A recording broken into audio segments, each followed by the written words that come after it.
नमस्कार, आप देख रहे हैं बंसल न्यूज। मैं हूं आपके साथ सुहेल खान। मध्य प्रदेश में पंचायत चुनाव को लेकर सुप्रीम कोर्ट के आदेश के बाद अब चुनाव की गेंद राज्य सरकार के पाले में है। अब सरकार सुप्रीम कोर्ट में सुनवाई के बाद चुनाव करा सकती है।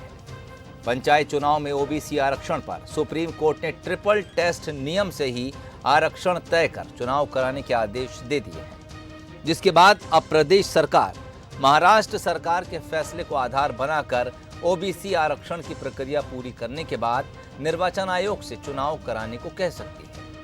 इस प्रक्रिया में करीब 3 से 4 महीने लगेंगे। जाहिर है सुप्रीम कोर्ट के इस फैसले को सरकार अपने पक्ष में मान रही है। वो ये मानकर चल रही है कि पंचायत चुनाव का रास्ता अब साफ हो गया है। इस मुद्दे पर बंसल न्यूज ने नगरीय प्रशासन मंत्री भूपेंद्र सिंह से भी बात की। इस पर उनका क्या कुछ कहना है, आइए सुनते हैं।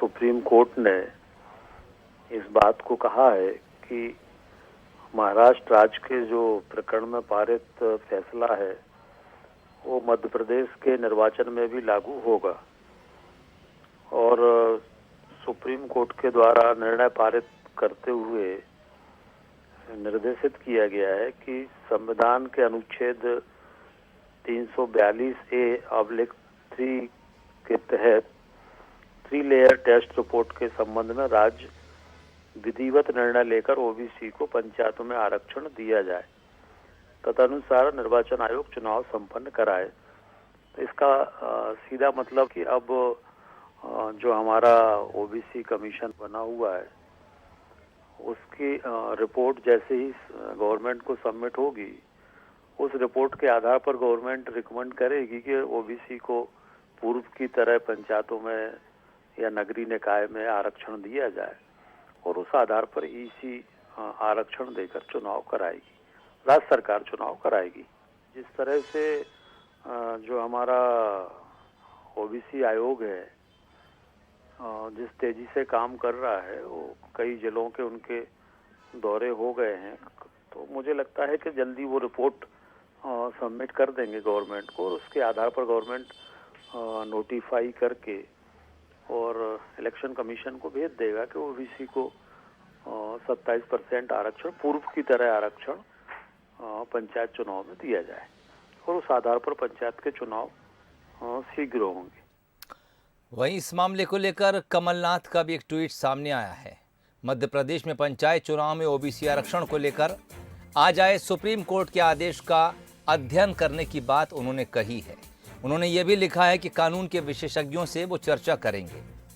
आगे उन्होंने लिखा है कि हमारा एक ही संकल्प है, ओबीसी वर्ग को हर हाल में हमारी सरकार द्वारा बढ़ाए हुए आरक्षण का फायदा मिले। प्रदेश में बगैर ओबीसी आरक्षण के पंचायत चुनाव न हो, इसके लिए हम दृढ़ संकल्पित हैं। ये ट्वीट किया है पूर्व सीएम कमलनाथ ने। उन्होंने आगे लिखा है कि इसके लिए हमें जो कदम उठाना पड़ेंगे वो उठाएंगे। शिवराज सरकार भी ये सुनिश्चित करे कि ओबीसी वर्ग को उसका हक मिले, उसके लिए हर कदम उठाया जाए। जो भी संवैधानिक प्रक्रियाएं इसके लिए ज़रूरी हैं, जिनका पालन करना है, वो ज़रूर किया जाए।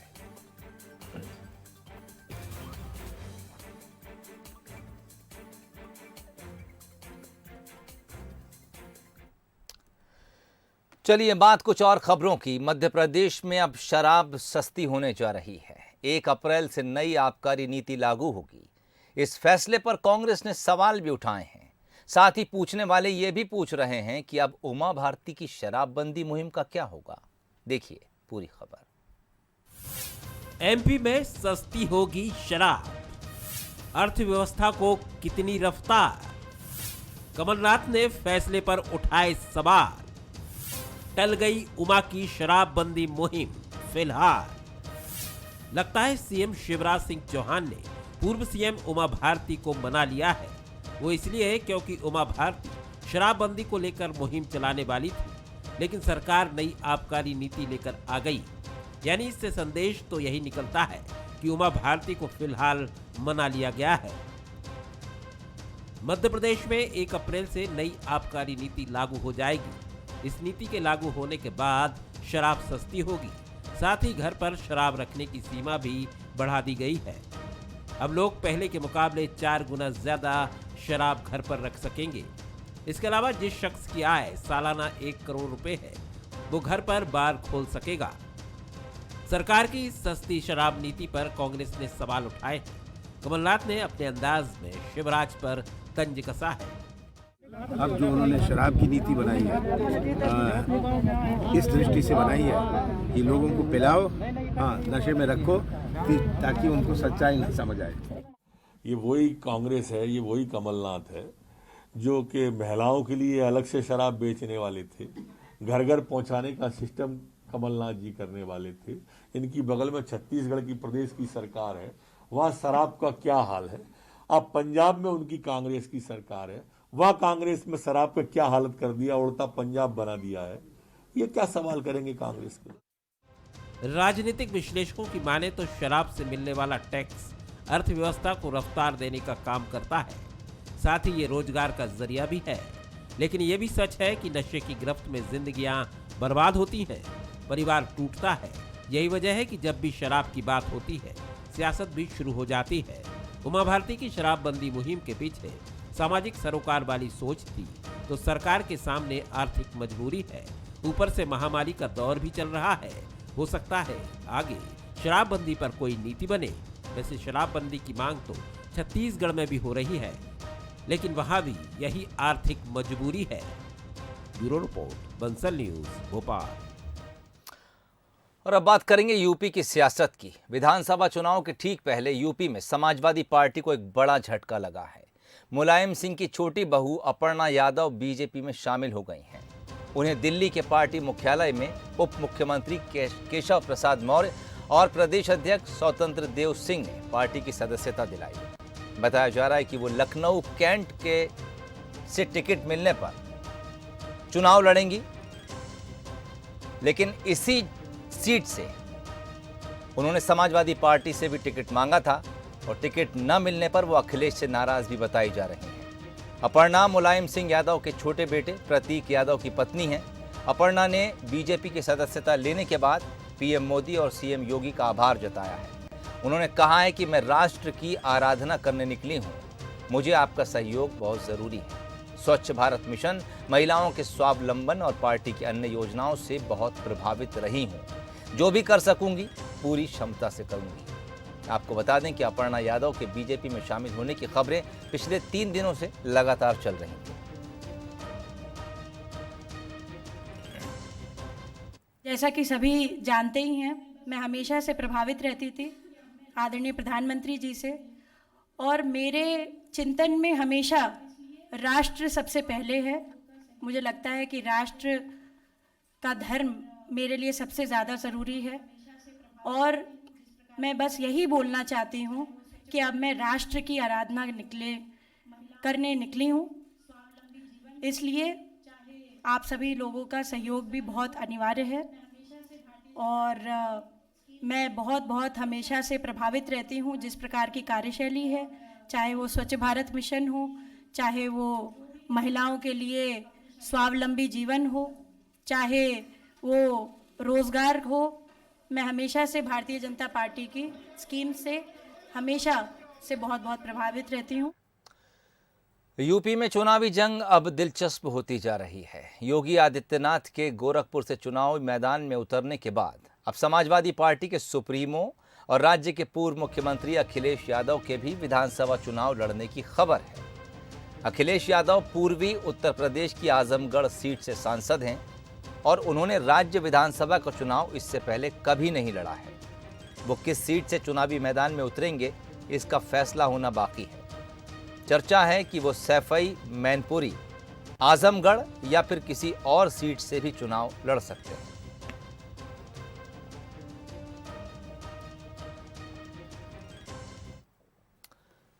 यूपी में लगातार झटकों के बाद आखिर बीजेपी के लिए एक अच्छी खबर है। यूपी के रण में अपना दल और संजय निषाद की पार्टी बीजेपी के साथ मिलकर चुनाव लड़ेंगी। लंबे मंथन के बाद बीजेपी फिर अपने पुराने साथी अपना दल और निषाद पार्टी के साथ चुनावी मैदान में उतरने जा रही है। सीट शेयरिंग को लेकर बातचीत हो चुकी है, हर रणनीति पर काम किया गया है। अब कुछ ही दिनों में सीटों की संख्या का ऐलान कर दिया जाएगा। बीजेपी अध्यक्ष जेपी नड्डा ने विश्वास जताया है कि अपने सहयोगी दलों के साथ मिलकर यूपी में फिर कमल खिलाया जाएगा और बीजेपी की सरकार बनेगी।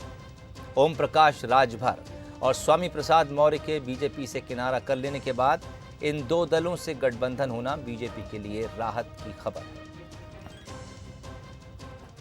ये जनता पार्टी उत्तर प्रदेश में एनडीए के साथ अपने पार्टनर्स के साथ चुनाव में उतर रही है और लोकसभा में भी हम सब लोग साथ चुनाव में उतरे थे और यह विधानसभा के 2022 के चुनाव 2022 में हम एक साथ उतर रहे हैं। अपना दल और निषाद पार्टी इनके साथ हम इस चुनाव में एनडीए 403 सीटों पर गठबंधन जो हमारा है वो चुनाव लड़ेगा, ऐसा निर्णय हुआ है। मेरा ये मानना है कि अपना दल और भारतीय जनता पार्टी का ये गठबंधन, और आज हमारे आदरणीय डॉक्टर निषाद जी भी हमारे साथ में है, निषाद पार्टी भी हमारे साथ में है, ये जो हमारा एनडीए का गठबंधन है ये विकास और सामाजिक न्याय का एक बहुत ही बेहतरीन कॉकटेल साबित हुआ है।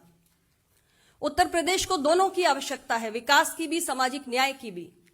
मेरी पार्टी अपना दल ने अपनी स्थापना के समय से हमारे संस्थापक यशाकाई डॉक्टर सोनेलाल पटेल जी के मार्गदर्शन में सदैव समाज के अंतिम पायदान पे खड़े हुए व्यक्ति के हक, अधिकार, भागीदारी के लिए संघर्ष किया है। और अब बात करेंगे पड़ोसी मुल्क पाकिस्तान की। पाकिस्तान में भी अरविंद केजरीवाल की आम आदमी पार्टी की तर्ज पर आम आदमी मूवमेंट का गठन किया गया है। जी हाँ, लेकिन इसका इंडिया से कोई संबंध नहीं, ये हिंदुस्तान की महज नकल है। इमरान खान की पार्टी के सत्ता में आए अभी 5 साल भी नहीं हुए हैं, लेकिन वहाँ भी वैकल्पिक राजनीति की बात होने लगी है। पाकिस्तान के पूर्व सेनाधिकारी और राजनयिक सेवानिवृत्त मेजर जनरल साद खट्टक ने पाकिस्तान आम आदमी मूवमेंट बनाने की घोषणा की है। खट्टक के मुताबिक इस पार्टी का उद्देश्य परिवारवाद की राजनीति को समाप्त करना और आम आदमी को सत्ता में लाना है।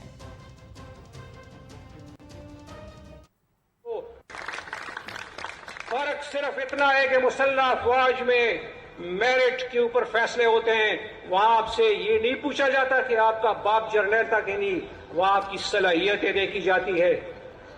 हम ये चाहते हैं, हमारी ख्वाहिश है और हमारी कोशिश है कि हमारी सियासत में भी मेरिट की बुनियाद पर लोगों को आगे आने का मौका दिया जाए, ना कि किसी की जीन्स के ऊपर, ना कि किसी की विरासत के ऊपर, ना कि। खबरें अभी और भी हैं, लेकिन फिलहाल यहाँ पर रुकेंगे एक बहुत छोटे से ब्रेक के लिए।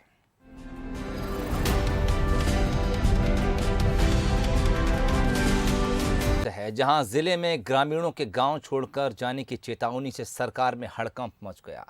एसपी, कलेक्टर भारी फोर्स के साथ सुराना गांव पहुंचे और दोनों गुटों के लोगों से बात की। अफसरों ने चौपाल में कहा कि गांव में पुलिस चौकी बनेगी, साथ ही जिन लोगों पर 3 अपराध दर्ज हैं उन्हें जिला बदर किया जाएगा। 1 महीने के भीतर सभी अवैध कब्जे तोड़े जाएंगे। इधर गृह मंत्री डॉक्टर नरोत्तम मिश्रा ने कहा कि वो पीड़ितों की सुरक्षा के लिए जिला प्रशासन से बात करेंगे। उन्होंने ये भी कहा कि मध्य प्रदेश शांति का टापू है, यहाँ कोई भी भय का वातावरण नहीं फैला सकता है। सुराना को कैरोना बनाने वाले अभी मध्य प्रदेश में ऐसे लोग हैं, और मध्य प्रदेश में भारतीय जनता पार्टी की सरकार है, शिवराज सिंह का शासन है। किसी में हिम्मत नहीं है कि कैरोना बना दे सुराना को। महज भ्रम की स्थिति में ये स्थिति निर्मित हुई है। विषय जैसे ही संज्ञान में आया, तत्काल कलेक्टर एसपी को मौके पे भेजा, एक अस्थायी पुलिस चौकी का वहाँ निर्माण कर दिया। 10 लोग, मैं सब इंस्पेक्टर के उसमें रहेंगे। गांव के अंदर अवैध अतिक्रमण की जो समस्या है, नाली के पानियों की, बहुत छोटी छोटी चीज़ें हैं। नाली का पानी इधर क्यों आ रहा, उधर क्यों जा रहा है, पूरा 1 महीने के अंदर सफाई हो जाएगी, सब ठीक हो जाएगा। दोनों समाज के लोगों को मिला के एक समिति बना दी है, जिस एसडीओपी रहेंगे, दोनों समाज के 2-2 लोग रहेंगे।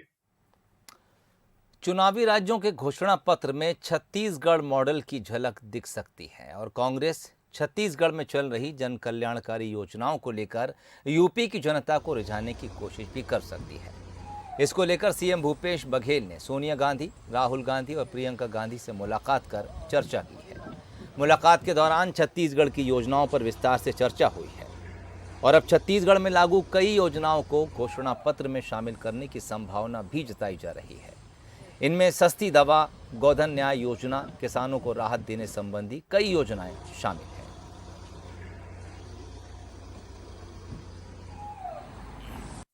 उत्तर प्रदेश की जनता बदलाव चाहती है, परेशान है वहाँ की जनता जो जाति के और धर्म की जो राजनीति जो कर रहे हैं उससे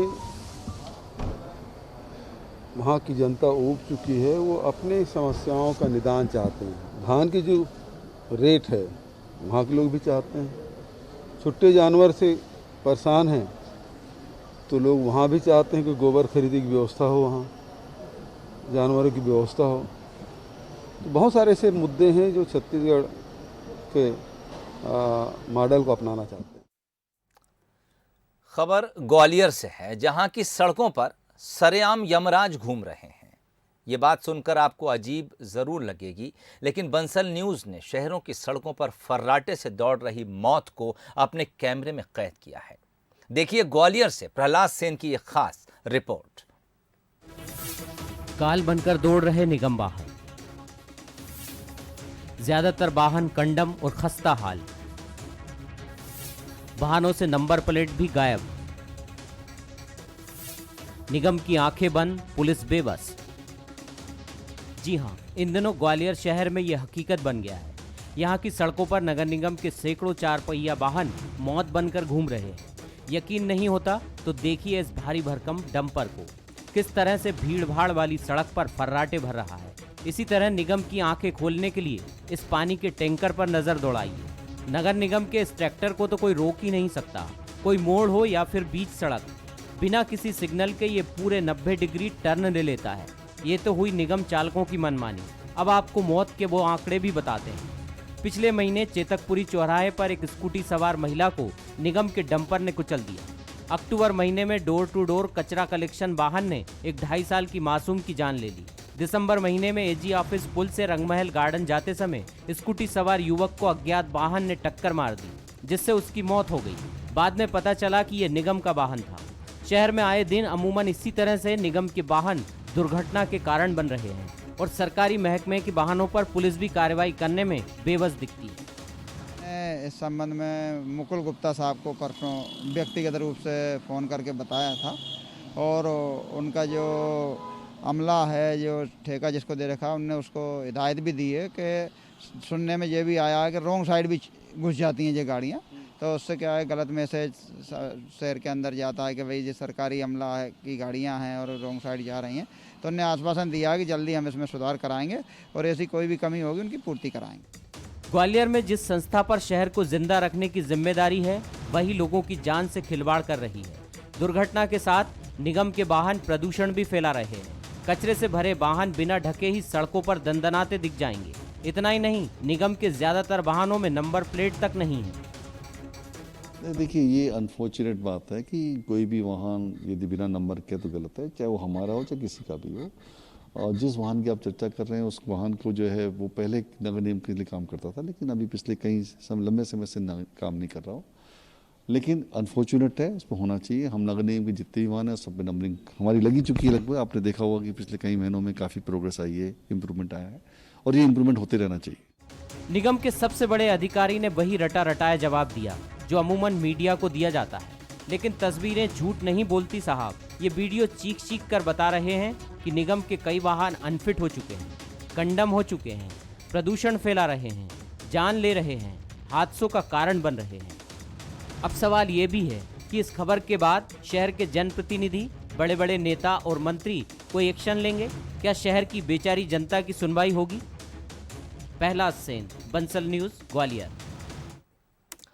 रिपोर्ट कई तरह के सवाल खड़े कर रही है, लेकिन देखना होगा कि इन सवालों के जवाब आखिर जिम्मेदारों के पास हैं या नहीं। इस बुलेटिन में फिलहाल इतना ही। इजाजत दीजिए, नमस्कार।